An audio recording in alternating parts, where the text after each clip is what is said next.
Hello students, welcome to Estec forum. देखिए, आपको digital electronics का लेक्चर में करा रहा था, ठीक है। और डिजिटल इलेक्ट्रॉनिक्स में लास्ट लेक्चर में हमने एसओपी, सम ऑफ प्रोडक्ट और प्रोडक्ट ऑफ सम, ठीक है, इन दोनों के बारे में हमने डिस्कस किया था। कैसे हम एसओपी लिखते हैं, कैसे हम पीओएस लिखते हैं, क्या क्या कैनोनिकल फॉर्म होता है, ठीक है। कैनोनिकल फॉर्म किसे कहते हैं, मिनिमल फॉर्म किसे कहते हैं, ये सारी चीज़ें हम डिस्कस कर चुके हैं। जिन लोगों ने वो वीडियो नहीं देखा होगा, वो वीडियो आप देख लीजिएगा इसके पहले के लेक्चर में। अब आज देखिए, हम जब उस वीडियो को कर रहे थे, जब हम लास्ट लेक्चर कर रहे थे, तो हमने कैनोनिकल फॉर्म से मिनिमल फॉर्म में लिखने के लिए हमने सीखा था, ठीक है। हम बहुत सारे लॉ लगाते थे, डिस्ट्रीब्यूटिव लॉ लगाया हमने, ठीक है, और हमने कैनोनिकल फॉर्म को मिनिमल फॉर्म में लिखा। आज का जो लेक्चर है, आज के लेक्चर में हम मिनिमल फॉर्म से कैनोनिकल फॉर्म की तरफ जाते हैं, क्योंकि ये भी आपके एग्जाम में कई बार क्वेश्चन आता है। एक आपके पास मिनिमल फॉर्म दे दिया जाता है और आपसे कहा जाता है कैनोनिकल फॉर्म में लिखिए, ठीक है। स्पेशली डीएफसीसीआईएल के लिए कह रहा हूँ। डीएफसीसीआईएल में एसओपी और पीओएस के आप देखोगे, अगर आप सिग्नल एंड टेलीकम्युनिकेशन या आप एग्जीक्यूटिव का अगर पेपर देते हैं, तो जनरली 1 से 2 क्वेश्चन आपको एसओपी और पीओएस के मिलते हैं, ठीक है। तो बहुत जल्दी से हम आज का लेक्चर ये स्टार्ट करते हैं, ठीक है। चलिए, आज का जो लेक्चर, जैसे मैंने आपको बताया, आज के लेक्चर में हम पढ़ने वाले हैं कि कैसे हम कन्वर्ट करते हैं मिनिमल एक एक्सप्रेशन को कैनोनिकल एक्सप्रेशन के अंदर, ठीक है। तो फटाफट एक एग्जांपल लेते हैं और एग्जांपल से चीज़ों को समझते हैं, ठीक है। एक बार फिर मैं रिपीट कर रहा हूँ कि जिन लोगों ने पहले का वीडियो नहीं देखा है, वो आप पहले का वीडियो एक बार देख लीजिएगा, ठीक है। तो देखिए, हम क्या क्या पढ़ चुके हैं। हमने पढ़ा है मिनिमल और कैनोनिकल में हमने 2 एक्सप्रेशन पढ़ा है। हमने एसओपी पढ़ा है, सम ऑफ प्रोडक्ट, और हमने प्रोडक्ट ऑफ सम पढ़ा है, ठीक है। तो हम अभी पहले बात करते हैं एसओपी के बारे में, सम ऑफ प्रोडक्ट के बारे में। तो फटाफट सम ऑफ प्रोडक्ट को लेके चलते हैं। तो देखिए, मैंने एक सम ऑफ प्रोडक्ट का एक एक्सप्रेशन लिखा है। एक्सप्रेशन क्या लिखा है, y इक्वल टू ए और b कॉम्प्लीमेंट c। आप देखो, इस अगर आप इसको देखोगे तो यहाँ से देख करके आप बोल सकते हो it is some of product. दो प्रोडक्ट का बीच में हमने सम लगाया है, ठीक है। ये तो क्लियर है कि ये एसओपी एक्सप्रेशन है, ठीक है। जिन लोगों ने एक लेक्चर किया होगा वो बहुत क्लियरली इसे समझ रहे होंगे कि ये एसओपी एक्सप्रेशन है।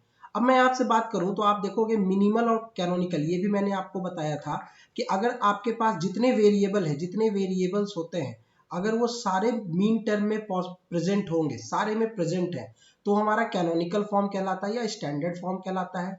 और वेरिएबल अगर सारे प्रेजेंट नहीं है तो उसे हम मिनिमल फॉर्म कहते हैं। ये चीजें आपको मैं बता चुका हूँ, ठीक है। तो यहां पर आप देखो, यहां पर अगर आप वेरिएबल देखो तो यहां पर से आपके पास ए बी सी, तो हम 3 वेरिएबल है यहाँ पर, ए बी सी, चाहे कॉम्प्लीमेंट के फॉर्म में हो या नॉर्मल फॉर्म में हो, वेरिएबल 3 है। आप यहाँ पर देखो, यहाँ पर बी का मिसिंग है और सी मिसिंग है। यहाँ पर देखिए आपके पास ए मिसिंग है। इसका मतलब ये तो बहुत क्लियरली आपको पता चल रहा होगा कि ये एक मिनिमल फॉर्म है, ये स्टैंडर्ड फॉर्म, ये कैनोनिकल फॉर्म नहीं है, ठीक है। ये कौन सा फॉर्म है, ये मिनिमल फॉर्म में लिखा हुआ है। हमसे कहा जा रहा है क्वेश्चन में, क्वेश्चन एग्जाम में जैसे आता है कि ये मिनिमल फॉर्म को आपको कैनोनिकल फॉर्म में लिखना है, ठीक है। तो कैनोनिकल फॉर्म में लिखने के लिए हम कुछ स्टेप्स काम करते हैं, ठीक है। तो हम पहले स्टार्ट करते हैं स्टेप से, ठीक है। देखिए, हमेशा मिनिमल से कैनोनिकल लिखने के लिए आपको 3 स्टेप फॉलो करना है। मैं सिर्फ समझाने के लिए स्टेप लिख रहा हूँ। अगर आप समझ जाओगे तो इतना आपको सोचना नहीं पड़ेगा, आप तुरंत स्टार्ट करोगे। सबसे पहला स्टेप क्या होता है कि आप सबसे पहले स्टेप में आप वेरिएबल्स को पहचानो, ठीक है। वेरिएबल्स को आपको पहचानना है। तो जैसे अगर मेरे पास ये क्वेश्चन है, अगर मैं इस क्वेश्चन को देखूं तो देखो, ए है, बी कॉम्प्लीमेंट और सी, यानी यहाँ पर अगर देखा जाए तो 3 वेरिएबल हैं, ए बी सी। तो पहले स्टेप में हमें वेरिएबल जानना है, तो हमें पता चल गया कि यहाँ पर 3 वेरिएबल्स हैं। इस क्वेश्चन के अंदर 3 वेरिएबल्स हैं। कौन कौन से 3 वेरिएबल हैं, ए है, बी है और सी है, ठीक है। 3 वेरिएबल हैं, ए बी सी। क्लियर है? यहाँ तक देखिए, आपको बहुत इजी वे में समझाया हूँ, समझ में आ गया होगा आपको कि सबसे पहला स्टेप होता है कि कितने वेरिएबल्स हैं वो जानना है हमें, ठीक है। वो हम देख लिए कि कितने वेरिएबल्स हैं। अब इसके बाद सेकंड स्टेप पे आते हैं। सेकंड स्टेप कहता है कि मीन टर्म, यानी यहाँ पर हम एसओपी की बात कर रहे हैं, तो मीन टर्म यहाँ पर देखिए, तो हमारे पास 2 मीन टर्म है। ये मीन टर्म 1 हो गया और ये मीन टर्म 2 हो गया। तो देखिए, मीन टर्म 1 के बारे में बात करते हैं। तो मीन टर्म 1 में 3 वेरिएबल हम ढूंढते हैं। तो वेरिएबल कौन कौन सा ढूंढना है, ए बी और सी। तो हमने ये देखा कि मीन टर्म 1 में ए तो वेरिएबल है, ए है हमारे पास, लेकिन बी नहीं है और सी भी नहीं है। ऐसे ही अगर हम मीन टर्म 2 के बारे में बात करें, तो मीन टर्म 2 में आप देखिए, ए बी सी 3 वेरिएबल हैं आपके पास, ए बी सी। कौन कौन सा वेरिएबल इसमें प्रेजेंट है, तो आप इसमें देखो, बी प्रेजेंट है, कॉम्प्लीमेंटेड फॉर्म में है लेकिन है बी, ठीक है। और सी भी प्रेजेंट है। क्या प्रेजेंट नहीं है, ए प्रेजेंट नहीं है, ठीक है। तो दूसरा स्टेप हमें ये देखना पड़ता है कि वेरिएबल्स जो हमारे मीन टर्म है उस सारे मीन टर्म में कौन से वेरिएबल प्रेजेंट है और कौन से वेरिएबल प्रेजेंट नहीं है, ठीक है। अब थर्ड स्टेप क्या है, थर्ड स्टेप को बहुत अच्छे से समझिए। थर्ड स्टेप क्या है इसको जरा देखते हैं। तो देखो थर्ड स्टेप में हम एसओपी के लिए थर्ड स्टेप की बात कर रहे हैं, ठीक है, ध्यान से समझिएगा। जैसे एक एग्जांपल मैं यहाँ पर लिखता हूँ, समझिएगा। जैसे मैंने एक एग्जांपल लिखा, मान लो एक फंक्शन है g और g इक्वल टू दिया हुआ है a b c और a b कॉम्प्लीमेंट c। अगर मैं इससे बात करूं, एक एग्जांपल मैंने लिया है, तो आप देखो यहाँ पर a b c तीनों है, यहाँ भी a b c तीनों है, यानी ये कैनोनिकल फॉर्म है। अगर हम कैनोनिकल फॉर्म को मिनिमल में एक्सप्रेशन में चेंज करते थे तो कैसे चेंज करते थे, जरा देखिए। हम डिस्ट्रीब्यूटिव लॉ लगाते थे, a और c कॉमन है तो a और c कॉमन निकाल लिया हमने दोनों में से। क्या बचेगा हमारे पास, c प्लस c कॉम्प्लीमेंट। एक मिनट, सॉरी ये मैं उल्टा बोल गया इसे इरेज करके फिर से लिखता हूँ, ठीक है। a और c कॉमन है हमारे पास, तो हमारे पास क्या बच गया, b प्लस b कॉम्प्लीमेंट, यही अंदर होगा। और आपको पता है b प्लस b कॉम्प्लीमेंट ये कितना होता है, 1। तो हम लिखते हैं a c मल्टीप्लाई इंटू 1, क्योंकि b प्लस b कॉम्प्लीमेंट कितना होगा, 1, और ये वैल्यू क्या हो गई, a c। तो देखिए कहने का मतलब क्या था थर्ड स्टेप में, उस चीज को थोड़ा समझिएगा, यही सबसे इंपॉर्टेंट स्टेप है। तो आप देखिए एसओपी में आपने क्या किया, जब ये कैनोनिकल फॉर्म में दिया हुआ था, कैनोनिकल फॉर्म में ये जब दिया हुआ था तो आपने इसे मिनिमल फॉर्म में कन्वर्ट किया। कैसे कन्वर्ट किया, तो आपने 1 यहाँ पर आपने यूज किया। 1 कैसे यूज किया, b प्लस बी का कॉम्प्लीमेंट। जब आपने b प्लस बी का कॉम्प्लीमेंट यूज किया तो आपके मिनिमल एक्सप्रेशन से b का टर्म खत्म हो गया, ठीक है। b अब यहाँ पर नहीं है क्योंकि b प्लस बी कॉम्प्लीमेंट, तो b प्लस बी कॉम्प्लीमेंट कितना हो गया, 1। आ रही बात समझ में, तो यहाँ पर b प्लस बी कॉम्प्लीमेंट कितना हमने यूज कर लिया था, 1। तो इसका मतलब क्या है, पूरी कहानी को अगर मैं शॉर्टकट में बात करूं तो जो टर्म मिसिंग है, जो टर्म नहीं हमें मिलेगा मिनिमल फॉर्म में, इसका मतलब उसकी जगह पे 1 रिप्लेस किया गया है। और 1 कैसे रिप्लेस किया गया है, वो टर्म प्लस उसका कॉम्प्लीमेंट यूज करते हुए, ठीक है। तो अगर आप ये चीज समझ गए होंगे तो आप देखिए ये 3 स्टेप आप यहाँ पर यूज करोगे तो देखिए 3 वेरिएबल हैं इस क्वेश्चन में, a b c।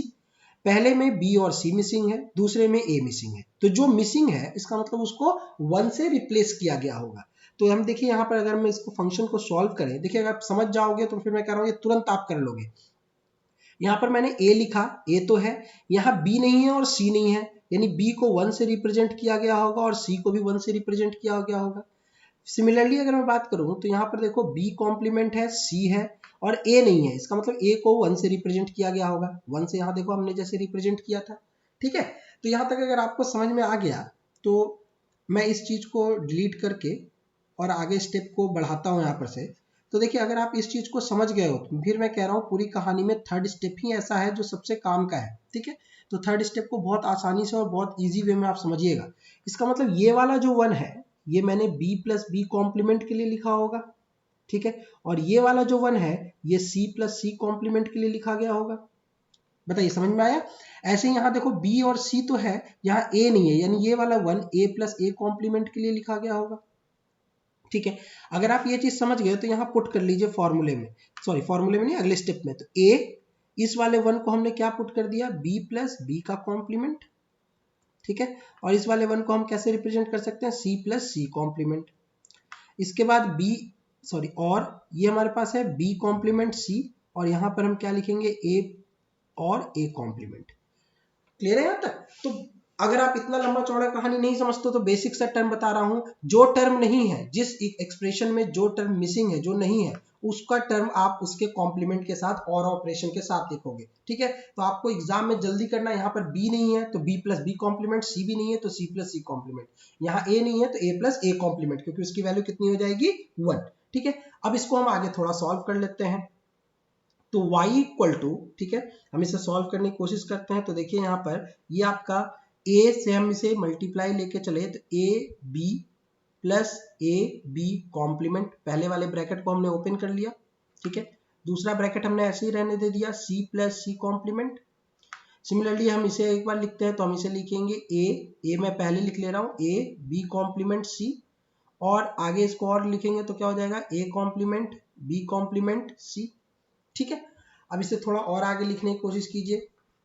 देखिए y इक्वल टू, अब हम इसे फिर से खोलते हैं तो ये हमारा क्या हो जाएगा, a b c, दोनों ब्रैकेट को हम सॉल्व कर रहे हैं, और a b c कॉम्प्लीमेंट और a b complement c plus a b complement c complement, ये हमने ये दोनों ब्रैकेट को खोल लिया, और ये जो हमारे पास था इसको मैंने एज इट इज ऐसे ही लिख दिया, a b complement c plus a b complement c। ठीक है, तो देखिए अब जो हमारे पास टर्म है इसमें आप देखो हर एक टर्म के अंदर आप चेक करो तो तीनों वेरिएबल आ गए, इसका मतलब ये हमारा कैनोनिकल फॉर्म हमने लिख लिया। लेकिन क्या ये आंसर हो गया, तो अभी नहीं, आंसर नहीं, क्यों नहीं आंसर हुआ, अब इसका भी कारण थोड़ा समझिए कि हम इसे आंसर में क्यों नहीं अभी काउंट कर रहे हैं। तो इसे आंसर में नहीं काउंट करने का मेन कारण क्या है कि आप देखो यहाँ पर आपको फाइनली एक बार और चेक ये करना है कि क्या कोई ऐसा मीन टर्म है जो रिपीट हो रहा है। अगर कोई ऐसा मीन टर्म है जो रिपीट हो रहा है तो आपको एक टर्म को रिडंडेंट आपको यानी छोड़ना पड़ता है। ठीक है, आप इसको अगर लिख दोगे तो ये भी आंसर गलत है। ठीक है, आपको रिडंडेंट ढूंढना है, तो आप एक बार जरा चेक करते हैं। तो ए बी सी यहाँ पर है हमारे पास, आगे ए बी सी और कहीं मिल रहा है हमें, क्या नहीं मिल रहा है, मतलब ए बी सी ठीक है। फिर हम बात यानी ए बी सी रहेगा, ए बी सी।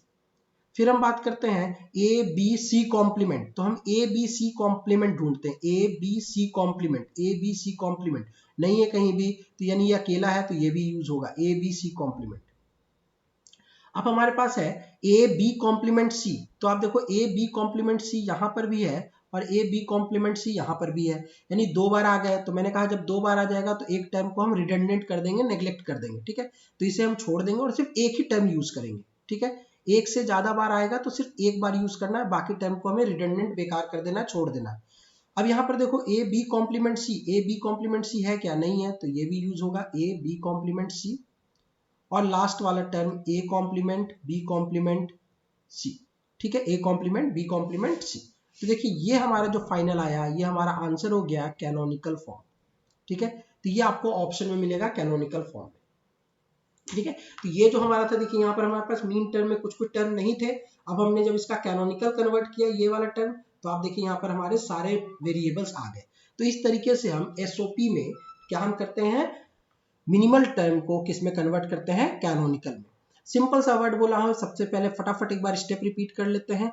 तो जो टर्म है उसमें से जो जो वेरिएबल, पहले आप देख लो कितने वेरिएबल्स हैं, फिर आप सारे मीन टर्म को देखो, जो जो वेरिएबल मिसिंग है उस वेरिएबल को वन से रिप्लेस करना है। वन से रिप्लेस करने का मतलब वो वेरिएबल साथ में उसका कॉम्प्लीमेंट। ठीक है, जहां जहां जो टर्म मिसिंग होगा उसको, उस वेरिएबल को उसके साथ कॉम्प्लीमेंट के साथ और ऑपरेशन के साथ यूज करते हैं। क्यों करते हैं, क्योंकि ये फिर से कितना हो जाता है, वन। तो एसओपी में हम वन से रिप्लेस कर रहे हैं चीजों को। उम्मीद करता हूं यहाँ तक आपको क्लियर होगा। अगर कोई भी डाउट है, कुछ भी है, तो आप मुझे कमेंट सेक्शन में बताना, तो मैं फिर इसको रिपीट भी कर दूंगा। ठीक है, तो देखिए ये तो कहानी थी आपके पास एसओपी की। जरा हम एक बार बात कर लेते हैं पीओएस एक्सप्रेशन के ऊपर भी। ठीक है, अब हम एक बार बात करते हैं प्रोडक्ट ऑफ सम के ऊपर। देखिए हमने एसओपी देख लिया, सम ऑफ प्रोडक्ट। अब जरा हम बात करते हैं प्रोडक्ट ऑफ सम के ऊपर। तो देखिए प्रोडक्ट ऑफ सम पे अब आते हैं हम, देखिए चीजों को। अगर आप एसओपी समझ गए तो प्रोडक्ट ऑफ सम भी समझ जाएंगे पीओएस के में भी। सिर्फ एक स्टेप का अंतर है, बाकी सारी चीजें सेम है। हमारा जो टॉपिक है वो चल रहा है मिनिमल से कैनोनिकल में लिखने को। तो मिनिमल से हम कैनोनिकल फॉर्म में लिखते हैं, जरा देखिए चीजों को। अब हम एक यहाँ पर भी एक एग्जाम्पल उठाते हैं। ठीक है, एक एग्जाम्पल हमने यहाँ पर क्या उठाया, तो मैं यहाँ पर एक फंक्शन ले रहा हूँ y equal to product of sum में, सॉरी हाँ प्रोडक्ट ऑफ सम में हम चलते हैं। ठीक है, सम ऑफ प्रोडक्ट हम देख चुके हैं, प्रोडक्ट ऑफ सम। ठीक है, प्रोडक्ट ऑफ सम। तो देखिए अब प्रोडक्ट ऑफ सम पे हम चलते हैं यहाँ से चीजों को। तो अब हम लिखेंगे एक फंक्शन, यहाँ पर फंक्शन हम लिखते हैं ए कॉम्प्लीमेंट, सॉरी ए और बी और सी, प्रोडक्ट का साइन लगाया, और फिर हमने आगे लिखा है ए कॉम्प्लीमेंट और सी। देखिए मैंने एक पॉज फॉर्म लिखा है। अब फटाफट आप मुझे आंसर कर लो सोच समझ के कि बताओ ये कैनोनिकल फॉर्म है या मिनिमल फॉर्म है। आप जब वीडियो देखोगे तो आप मन में तुरंत सोच के तुरंत आंसर करना, ये कैनोनिकल है या मिनिमल है। तो पॉज फॉर्म तो है, प्रोडक्ट ऑफ सम तो है, लेकिन आप देखो यहाँ पर तीन वेरिएबल है ए बी सी। तो ए बी सी पहले वाले इस मैक्स टर्म में M1 में आप देखो तीनों वेरिएबल है, और दूसरा जो मैक्स टर्म है इसमें आप देखो एक वेरिएबल मिसिंग है। कौन सा वेरिएबल मिसिंग है इसमें, बी। कौन सा वेरिएबल मिसिंग है, बी। ठीक है, तो हम इसे हमसे क्वेश्चन कहा जा रहा है कि इस कैनोन यानी ये कैनोनिकल फॉर्म है, इस सॉरी मिनिमल फॉर्म है, ठीक है, इस मिनिमल फॉर्म को हमें कैनोनिकल फॉर्म में कन्वर्ट करना है। तो हम फिर से जरा स्टेप्स के ऊपर चलते हैं, ठीक है। अगर आप एसओपी समझ गए तो प्रोडक्ट ऑफ सम भी समझ जाओगे। पहला स्टेप बिल्कुल सेम है, वेरिएबल देखना है। तो वेरिएबल अगर हम देखने की कोशिश करें तो यहाँ पर 3 वेरिएबल है, ए बी सी। दूसरा हमारे पास स्टेप होता है मैक्स टर्म। देखो तो मैक्स टर्म 1 के अंदर ए भी प्रेजेंट है, बी भी प्रेजेंट है और सी भी प्रेजेंट है।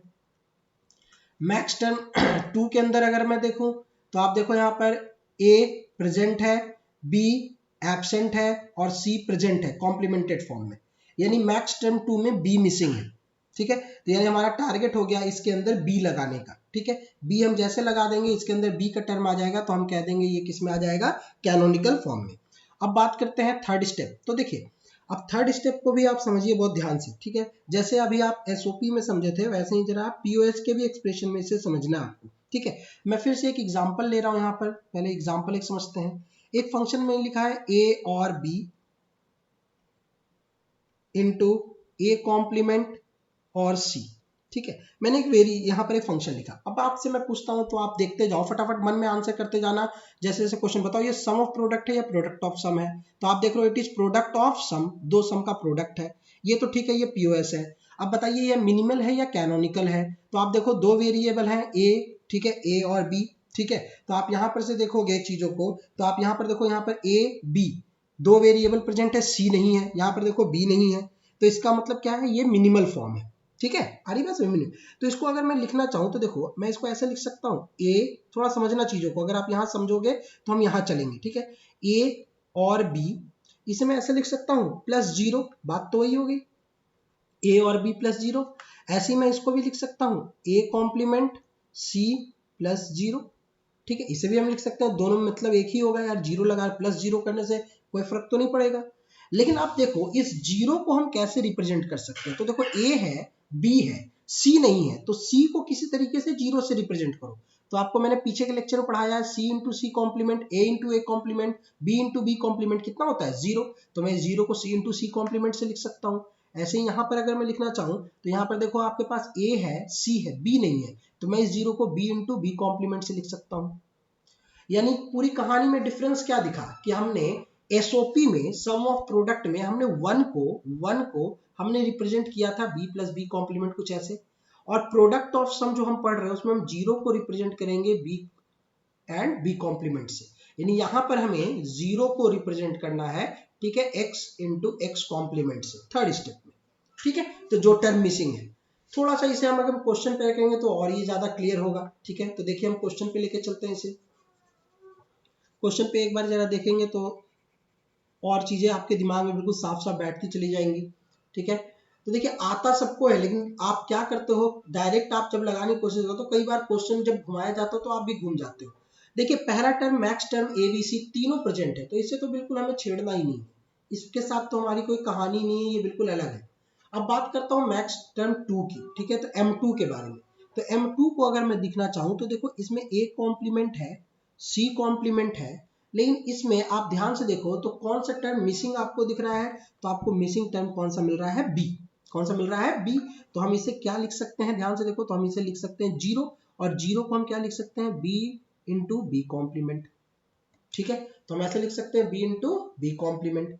तो देखो अब हमारे पास ये तो हमने पहला स्टेप जो से लेकर के थर्ड स्टेप तक हमने पुट कर दिया। अब इससे हम आगे हमें सिर्फ सॉल्व करना है इसे। तो हम जरा सॉल्व करने की कोशिश करते हैं इसे, कैसे इसे सॉल्व किया जाए। तो पहले वाले को तो बिल्कुल ही ऐसे एज इट इज हमने छोड़ दिया, ए और बी और सी, ठीक है, और मतलब ये प्लस का साइन को बोल रहा हूँ, ठीक है, एंड यानी मल्टीप्लाई, ठीक है। अब हम इसे सॉल्व करते हैं। तो देखो मैं इसको सॉल्व करने के लिए, ऐसे इसको सॉल्व करने के लिए मैं इसको x मान लेता हूँ, ठीक है, मान लेते हैं ये x है। तो इसका मतलब ये क्या लिखा हुआ है, x और b एंड b कॉम्प्लीमेंट, कुछ ऐसे लिखा हुआ है, x equal to a complement c मैंने मान लिया, ठीक है। अब थोड़ा सा अगर आप फिर से याद करो डिस्ट्रीब्यूटिव लॉ, तो डिस्ट्रीब्यूटिव लॉ में आपको मैंने बताया है, वही चीज फिर से बोल रहा हूँ। क्या बताया था डिस्ट्रीब्यूटिव लॉ, लास्ट लेक्चर में भी बताया है। मान लेता हूँ x plus Y into Y complement लिखा हुआ है कुछ ऐसे। तो अगर आप इसमें डिस्ट्रीब्यूटिव लॉ लगाओ तो आप इसको ऐसे लिख सकते हो, x और y, ये एग्जांपल समझा रहा हूँ डिस्ट्रीब्यूटिव लॉ का, ठीक है, इंटू x और y कॉम्प्लीमेंट। यही तो डिस्ट्रीब्यूटिव लॉ होता है, ठीक है, कि अगर कोई वेरिएबल है उसके साथ वो कॉम्प्लीमेंट, अगर कोई और वेरिएबल है प्लस उसका कॉम्प्लीमेंट आ रहा है तो हम उसे, अब देखिए कई बार आपने सॉल्व करने में ऐसे भी यूज किया और कई बार आप उसको ऐसे भी यूज करते हो, ठीक है।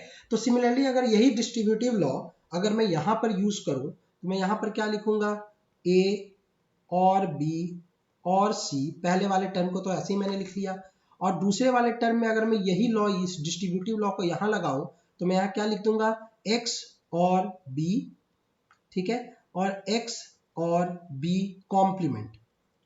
क्लियर है यहाँ तक? बहुत सिंपल से मैंने बताया, डिस्ट्रीब्यूटिव लॉ लगाया है, डिस्ट्रीब्यूटिव लॉ बार बार डिस्ट्रीब्यूटिव लॉ ही लगा रहा हूं मैं, जितने एसओपी एसओ और पीओएस में मैक्सिमम टाइम यही लग रहा है।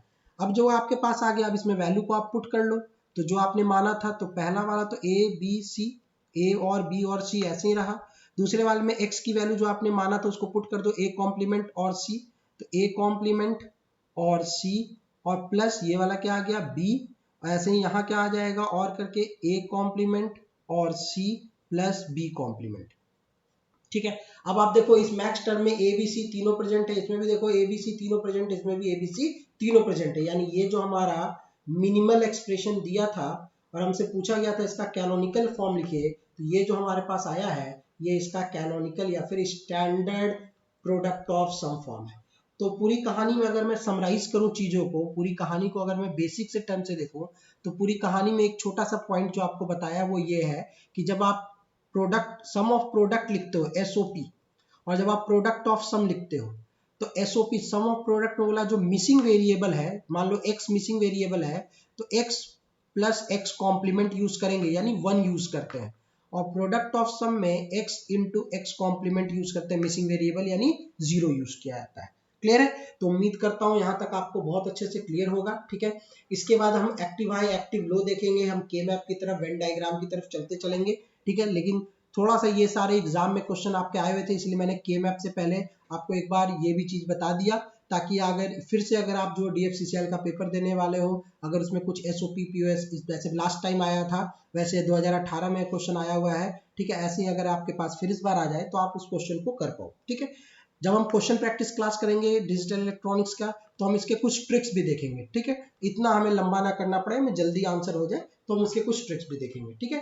तो आज के वीडियो के लिए इतना ही, ठीक है। आपको कोई भी डाउट हो, कुछ भी चीजें पूछना हो, ठीक है, रिगार्डिंग DFCCL, रिगार्डिंग डिजिटल या फिर किसी टॉपिक से रिलेटेड, तो आप कमेंट सेक्शन में मुझे बता सकते हैं, ठीक है। आज के लिए इतना ही, थैंक यू वेरी मच।